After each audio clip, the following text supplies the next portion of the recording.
Well, here we are, almost at launch day. I had promised to bring you a couple more excerpts from the book before we get there, but the strangest things sometimes tend to happen, and this was one of those times. I bit my tongue and the fish I was eating, perhaps thinking that there wasn't enough meat on my plate, so I bit my tongue instead. That was what I got. I could hardly even speak. Even now, it hurts like hell when I'm to speak, but the show must go on. So, here for you is what probably will be the last excerpt from this before the launch of the book. And we chose to read an excerpt from chapter 5, just so you will get a little feel for something deeper in the story. Without any further ado, here is today's reading, and it goes like this. The boy was sent to live with them when he was about 6 years old, going on 10. It was for both their benefits, they had said, and was made to fill out the other people's platform with their free content, and they signed off on a whole boatload of dollars and cents with an amen. He needed a place to stay more than anything else at the time. As for them, the eventual winner of the problem such as mine, they needed help around the house and a little company too, I suppose, along with another reason to manage to better their effort at getting away from the star-studded wine, that which they had always dumped on folks like him and me, and soaked my clothes. The boy was sent up the social ladder by that man's father, who had recently become Sonny Boy's step up the same sort of fatherly ladder to enable them and him too, at the same time to get a free pass. Come on through, let's sit down and talk.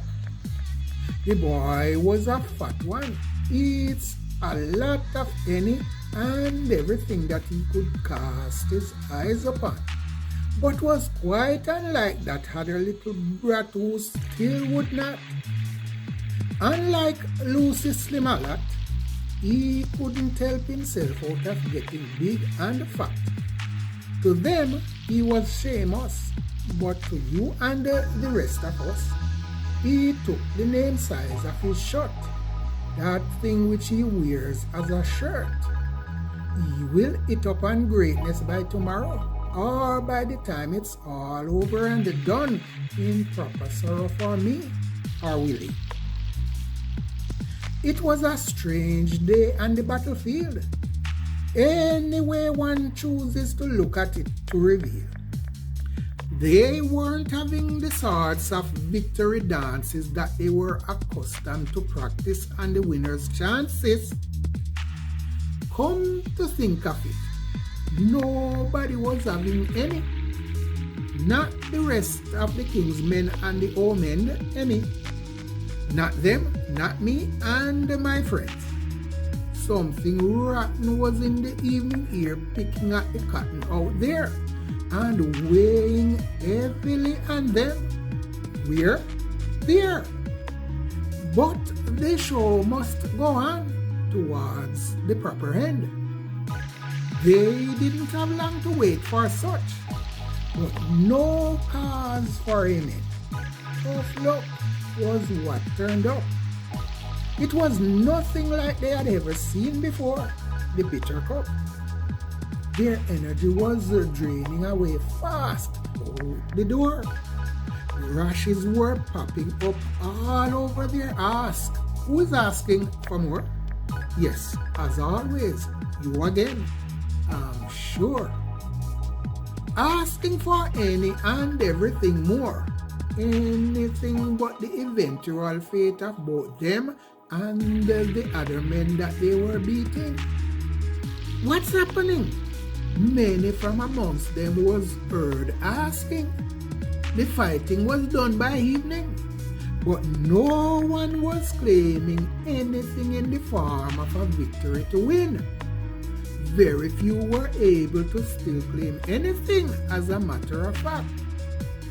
This was quickly noticed and brought them under their behalf. They were gone, not only the warring factions, no, but the barber, the tailor, and the night watchman's tailgate keeper. Even the lady out walking the baby in a pram. Go seek her out if you want. Who knows? You just might. Everywhere people were dropping and dying. This one after that one. On everybody's lips were the same unanswered questions about why. Is this what they told us was coming undone? What then were the purpose of the protection that we were given? It didn't seem to be protecting anyone. By then, though, too many people were gone for them to be questioning anyone more. Those who remained were way too few and far between, and with too many issues to deal with all at once to be tackling anything else but him. Since he already has the power of life and the death in his hand me over basket, he is able to hand me over the garden to the red power button cross switch, which he had promptly took over from the crazy old itch. Has his fingering on it all the time. It was only a matter of time before the war chips popped out of the frying pan flying, and there goes the bulk of the Kinglanders' civilization dying.